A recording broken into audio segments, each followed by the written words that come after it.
Hey there, this is James Wilson with MTB Strength Training Systems and BikeJames.com, and today I'm going over the 3 basic kettlebell exercises. This video is in conjunction with a recent article that I wrote for Decline magazine called 1 kettlebell plus 3 exercises equals a faster rider. And in a nutshell, I've learned over my years of working with mountain bikers that the simpler a program can be, the more likely a mountain biker is to do it. And really nothing gets simpler than these 3 basic exercises that you can do with 1 kettlebell. So all you need is 1 piece of equipment and you can do these 3 exercises and you're going to see some really great results on the trail. So what I wanted to do is go over some of the fine points of these exercises and also explain a little bit more about why they're so great for us as mountain bikers. Now, first up is one of my all-time favorite, the Turkish Getup. The Turkish Getup works on everything that you need as a mountain biker. You're working on core strength. You're working on, lateral hip mobility and strength that you need for cornering. You're working on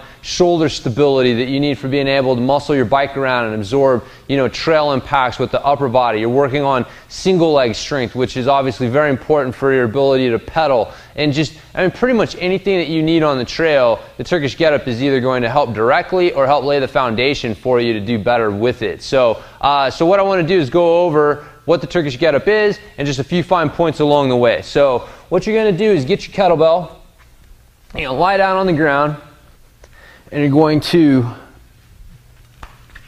bring it up with 2 hands and get it into position.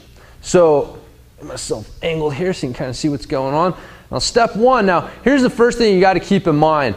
This arm is coming along for the ride. Most people focus on this hand that's holding the kettlebell, but this is not where the focus needs to be. It actually needs to be on the arm that's on the floor. This is what's driving the movement at first. So what you're going to do is leverage this elbow into the ground and drive yourself up. Get up on your elbow. So as soon as you start coming up, lead with your chest and get yourself here. So you see I did not press this kettlebell up. I leverage myself up with my elbow. And once you get up to this position here, you're going to drive your palm into the ground and lock that elbow out. So again, I'm not pressing the kettlebell up. It's just coming along for the ride. Once I've got myself, my elbows locked out, it helps too if you kind of point your elbow. Think about screwing your shoulder into the socket, and you accomplish that keeping your palm flat on the ground. Don't let it move, but you're going to twist your elbow and point your elbow in towards you. Once you've got that set, you're going to drive your hip up off of the ground. Then you're going to pull your leg underneath you. So right here I'm in a good balanced position. And then what I'm going to do is I'm going to sit back a little bit towards my heel so I can take my weight off of this hand. And then I'm going to use my hips to get me up to this half kneeling position. Once I've done that, I windshield wiper my foot around, so I'm in like a good strong half kneeling position, and then I'm going to lunge up. I'm going to stand up, get to the top. You can see when I get to the top, I've got my bicep in line with my ear, my elbows locked out, good strong position. And once you've done that, you're just going to do all those steps in reverse. You're going to step back in your half kneeling position. You're going to windshield wiper the foot around. Sit back a little bit towards your heel. Don't sit on your heel. You're just sitting back so you can get your hand on the ground, and then transition your weight over to your hand. Keep driving that palm hard into the ground to stabilize yourself. You're going to extend that leg out and drop those hips to the ground. You're going to come back down to your elbow, and then you're going to lower yourself back down to the ground. And then 2 hands down. So that's basically how you execute a Turkish Getup. The basic steps and a couple little insights into how to get a little bit more out of it.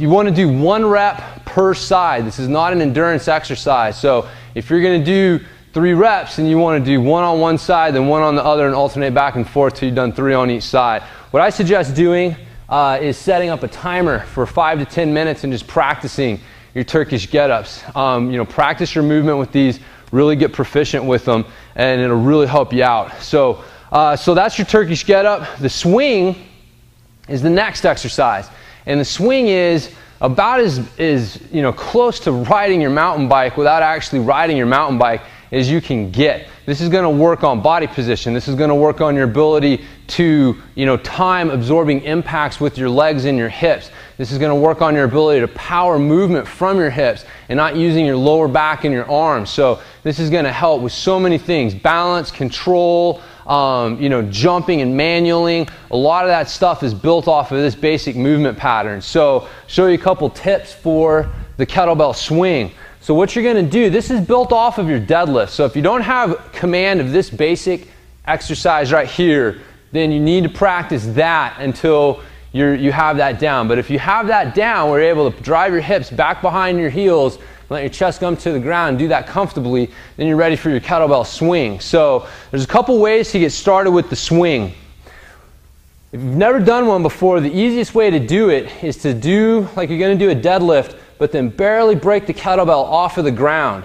And then what you're going to do is you're going to hike the kettlebell aggressively, like trying to slam your wrists into your crotch. If you let go of the kettlebell, it should fly back behind you. And then you're going to relax your arms. So it's going to look like this. You're going to hike, relax, hike, relax, hike, relax. So once you've got that down, that hiking and then relaxing the arms while maintaining that position down, this should not change your position. Then you're ready to do a swing. So what you're going to do is you're going to hike back, and then you're going to do like a deadlift. You're going to drive your heels into the ground, like you're trying to dent the ground with your heels to come up, and at the very top, you're going to squeeze your thighs together.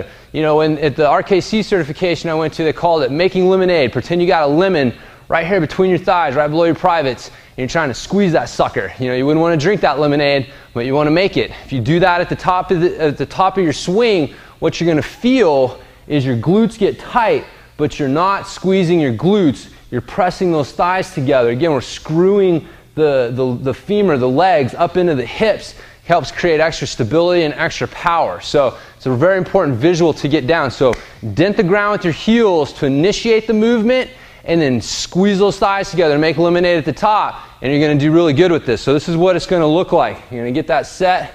Just get a few hikes and relaxes. So hike, relax, hike, relax, hike, drive and squeeze, and then catch it with your hips. Okay, so after you've done that a couple times, you're ready to do your swing. What you're going to do is you're going to start with the kettlebell about a foot in front of you. You're going to sit back into your hips a little bit. If I let go of this kettlebell right now, I would fall backwards. So I've got a little bit of pressure on my fingertips. I'm feeling the tension in my hips. Then I'm going to hike my arms back and squeeze. I'm going to catch the kettlebell with my hips. So a couple tips on this one.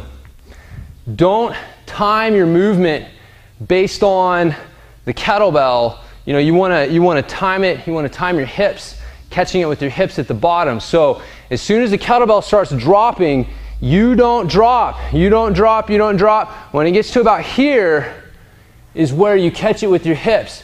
Like if you're catching a baseball, if somebody threw a ball at you, you wouldn't, when the ball is 3 feet away from you, you wouldn't like start trying to time catching the ball. You would wait until the ball practically hit the mitt, and then you would time catching it. So it's the same idea here. You're catching the kettlebell with your hips. Again, it's a very important skill on the trail, because when you're landing, jumps and absorbing trail impacts and stuff with your legs, you want to be thinking about absorbing and catching that energy with your hips. And that's going to really help you maintain balance and control when you get into rough sections with the bike. So that's the idea there. So again, wait until the kettlebell is practically in your hips before you catch it, and then drive those heels into the ground, and then drive it back up. So that is your kettlebell swing. A couple tips for that. Above all, make sure you're keeping your shoulders pulled down and back. You can have from here down looking great,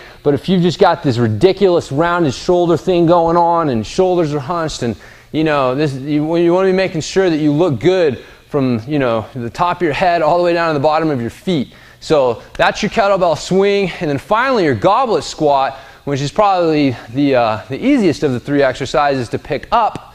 You're going to get it set in front of you. Grab your kettlebell and hold it in front of you like this. Now you notice I have space between my chest and the kettlebell. I'm not hugging the kettlebell in towards me.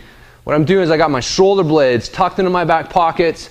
I got my upper arms, my biceps press into my ribs, and I got some space here between me and the kettlebell. So right here, I'm holding this with my upper back. I don't have my chest and my shoulders holding this, but I'm also not hugging this in tight. So once you've got that position set, what you're gonna do, feet set shoulder width apart, toes pointed slightly out, you're gonna pull yourself down into the bottom position.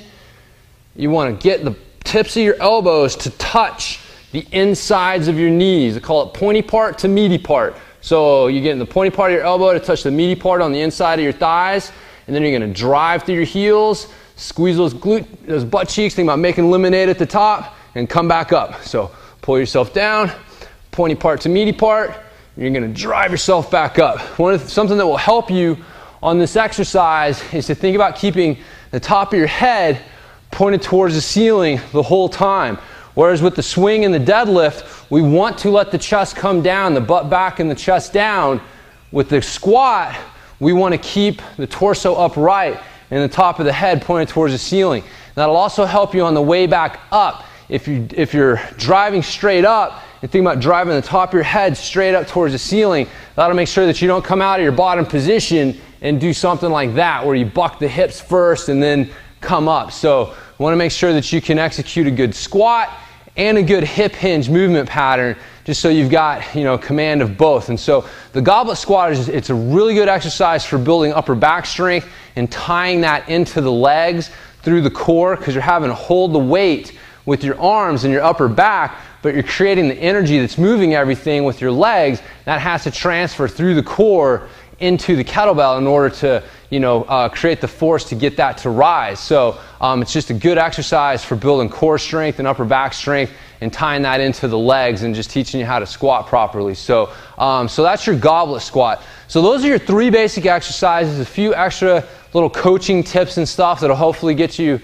some more out of that. If you want to check out the routine that I came up with in Decline Magazine, be sure to pick up a copy of I think it's the July issue where it came out in, and they have their digital issues available at declinemagazine.com where you can pick up back issues as well. So definitely be sure to check that out. But hopefully these tips are giving you guys some helpful things that'll help you get more out of these exercises. And again, these 3 basic exercises cover most of what you need to see dramatic improvements on the trail from strength training. So all you need is 1 kettlebell, 3 exercises, and you'll become a faster rider. So once again, it's been James Wilson with MTB Strength Training Systems. You guys can check me out on the web at bikejames.com. I'll talk to you guys next time.